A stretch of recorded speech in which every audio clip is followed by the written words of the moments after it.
Well, as we get ready to start this second half of football, Sequim scored twice in the first quarter, and Port Angeles answered with a touchdown in the second quarter.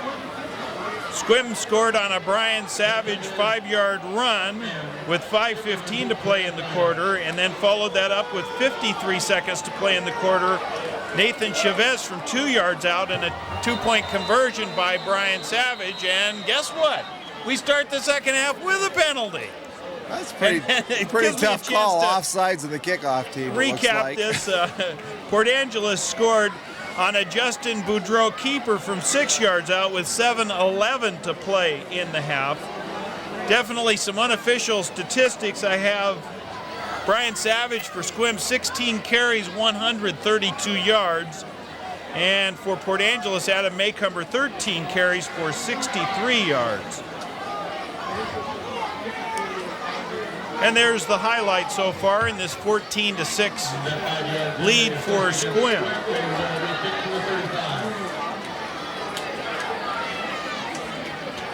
Evan Still will kick off again. That was actually a really nice boot to start things, as they are probably once again going to kick it to that far side and keep it away from Mr. Adam Maycumber.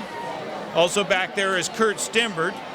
Matt Potter, number 6, is the secondary receiver, and Ryan Whitmore, 34, is the other secondary receiver. And they do go deep, as Maycumber will get it, fumbles it at about the 15-yard line. Lots of Sequim players around him as he breaks to the outside and is knocked out of bounds at the 30, and some big hits go on to start this second half of football. That was a great run. He added about 5 yards on the end of that with that stiff arm. He switched the ball to his left hand, which a good back does, put it on the outside, and then put that arm out and got another 5 yards out of it. And so Port Angeles, they're going to spot it at their own 32-yard line. We'll start things as Port Angeles kicked off to start the game. And the rain's coming down pretty hard, but the field in excellent shape here at Civic Field, as they do a great job taking care of things, and this isn't enough rain to muddy things up yet. There's a little reverse to Maycumber, and Sequim's all over that one with several players, and another penalty flag goes out. Might be a face mask. No gain on the play for Maycumber. The Port Angeles actually is going to lose a couple of yards, but may pick up some on the penalty. Yeah, that's what it is. Yeah, I got a 5-yard face mask penalty. Lots and lots of penalties in this football game. That will make it 2nd and 7 for Port Angeles. Summerfield, or actually Boudreau, with Stimbert in the backfield. Maycumber, the fumble on the play, and Sequim has it. As they faked the handoff that time, I believe, but Boudreau did not keep the football as it fell to the ground. I think it hit Maycumber in the hip. I think so. I think that was supposed to be a fake to Adam, and Boudreau didn't get it pulled back, and because Adam just kept going like he knew he wasn't supposed to have it. And Sequim did not even go for the fake. They went for the football, and Sequim will take over now as they get the first break of the second half.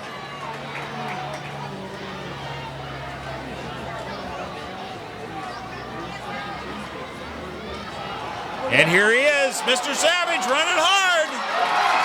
Maycumber may get him at the corner, but he's in for a touchdown, I believe. Yes, it is.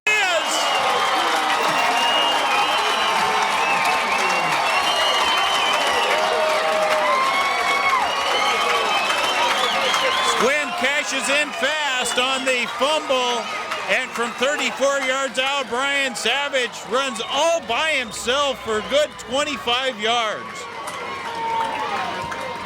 Nobody out there on that right end for Port Angeles to contain that play. You know, when you diagram plays and you show them to the kids, you know how they're supposed to work, and that play ran exactly how it was supposed to work. Sequim with a quick hitter as they give it to Chavez as the extra point is no good. And so with 11:08 to play in the third quarter, it's Sequim 20, Port Angeles 6. You're watching the high school game of the week on the Peninsula News Network. Enjoy great views, great food, great service, and great atmosphere at Landing's Restaurant. What are you in the mood for? An award-winning fish and chips dinner? Maybe a gourmet burger on the patio. Perhaps a mimosa or a visit to our new Bloody Mary bar on Saturdays and Sundays. How about a chicken salad and a smoothie from our good-to-go espresso bar? Spreading our wings, trying new things. Landing's Restaurant on the waterfront next to the Victoria Ferries. Olympic Eye Care Center treats eye disease such as pink eye, cataracts, glaucoma, and others. We also provide care if your eyes are affected by injury or illness. When it comes to your eyes, see an optometric physician at Olympic Eye Care Center.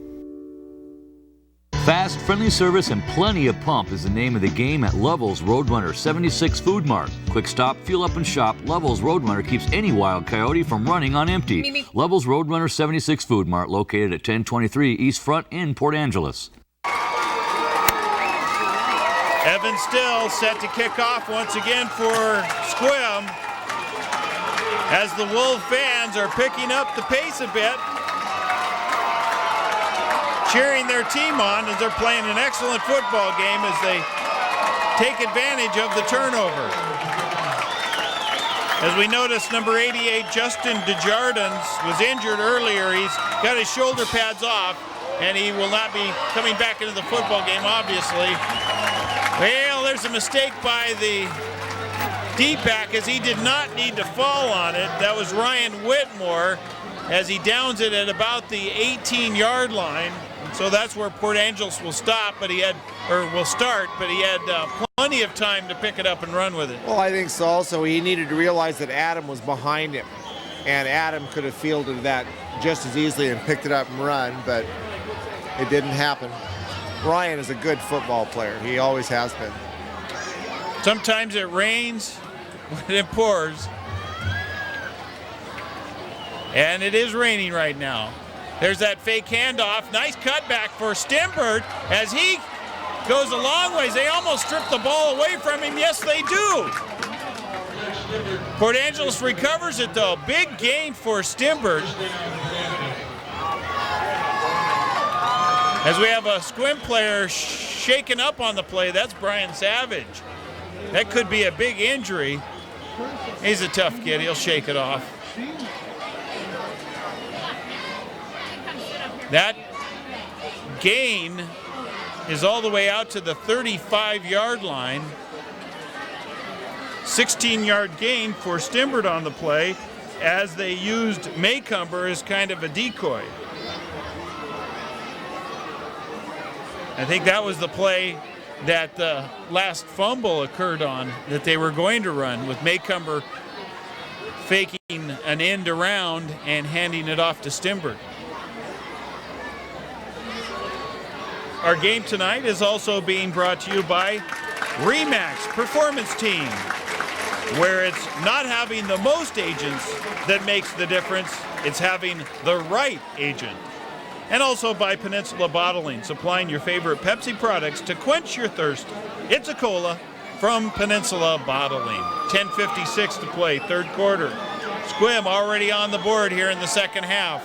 One play and 35 yards for Brian Savage as he comes out of the game, shaken up on the play on the tackle on Curtis Stimbert. Here comes Maycumber in motion once again. Rolling out, giving it on the pass to Maycumber. And he's a good 13, 14-yard gain for Port Angeles as Boudreau throws a strike to Adam. And what put an extra 8 yards on that play is that Casey Crum came back and got his head in the right position, made a great block on that last Sequim defender. Good block by Casey.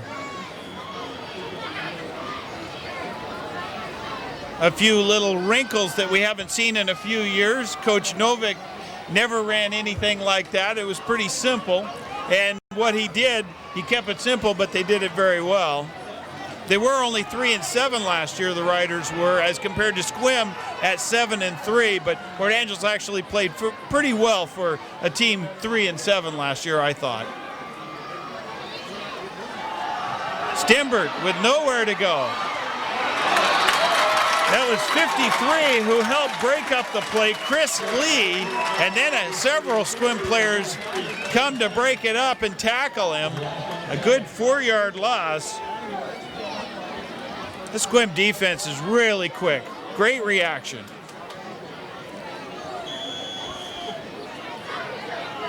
The guys up front are doing a great job.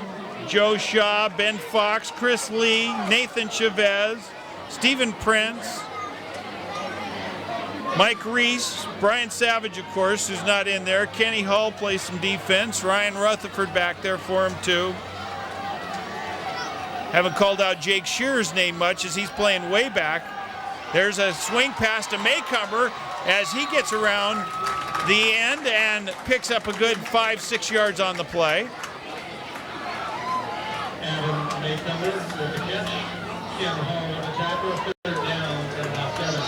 This will make it 3rd and 7 from the Sequim 47-yard line. Justin Boudreau, the quarterback for Port Angeles.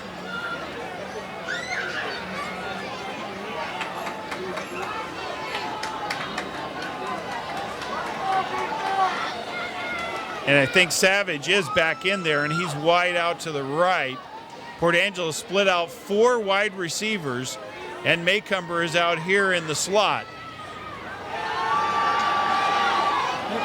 The pass goes to Konopaski and completed to the big guy.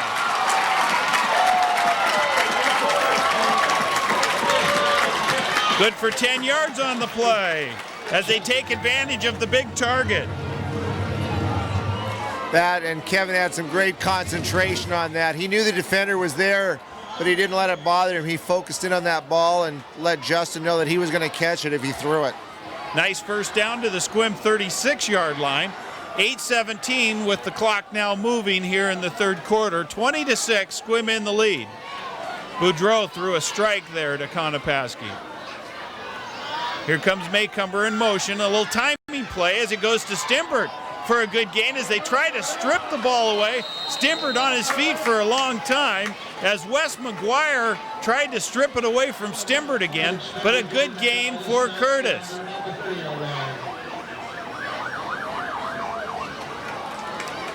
And that might be what Port Angeles needs to do, is use Maycomber as a great decoy, make Sequim react to him and give the ball to somebody else. They can really run the option off that too. Well, I think that's what all the fans of Port Angeles are hoping to see, is to open this offense up a little bit. Adam is out of the ball game now. Schofstall and Konopaski are wide to the left. They go to the right and Crum can't hang on to it.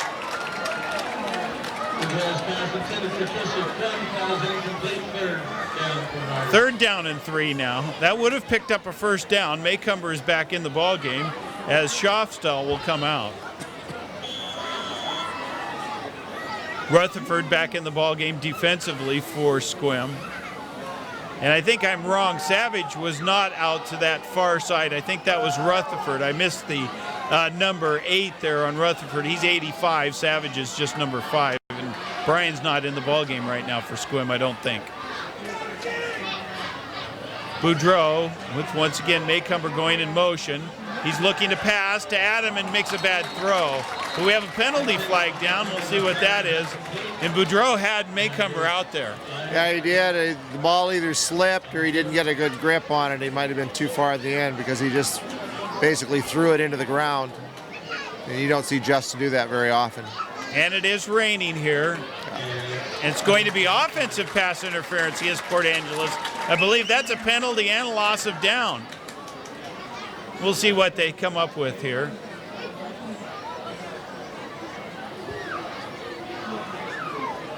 Our high school football here on Channel 3 is being brought to you by Landing's Restaurant.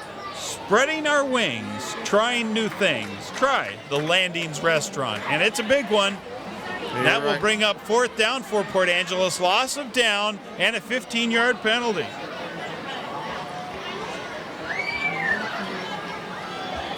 Penalties have played a big part in this football game as they don't have enough players on the field as they're calling for Stimbert to come out now.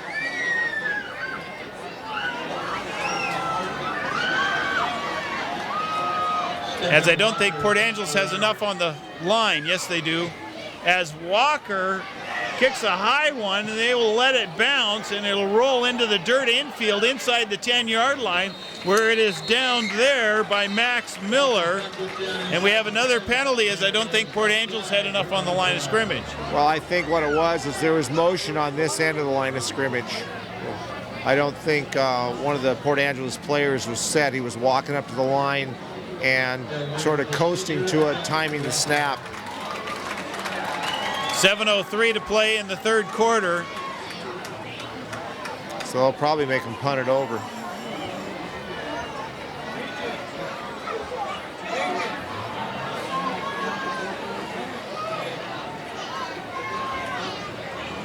Kind of hate to even try to add up all the penalties. There have been a lot of them.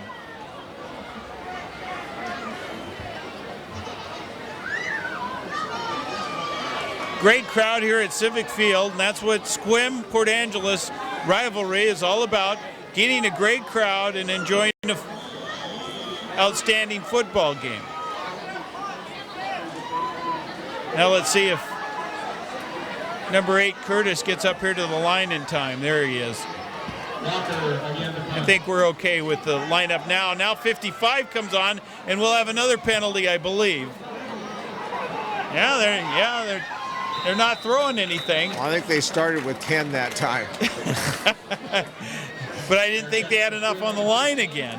But it is a good kick for Stephen Walker, as it's not quite inside the 10, but Sequim will start at the 15-yard line, where they will go to work. Twice in that first quarter, they had great marches of running the football from deep in their own end. They had a 77 and a 67-yard touchdown drives in that first quarter, and they will start here at the 15.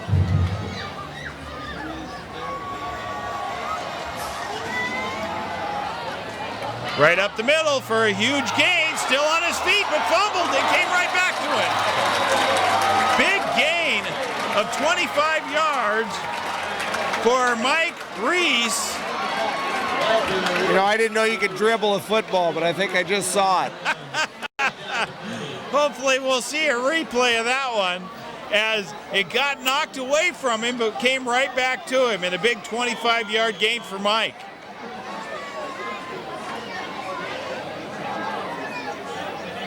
Our game tonight also being brought to you by PA Chevron, your locally owned family food mart.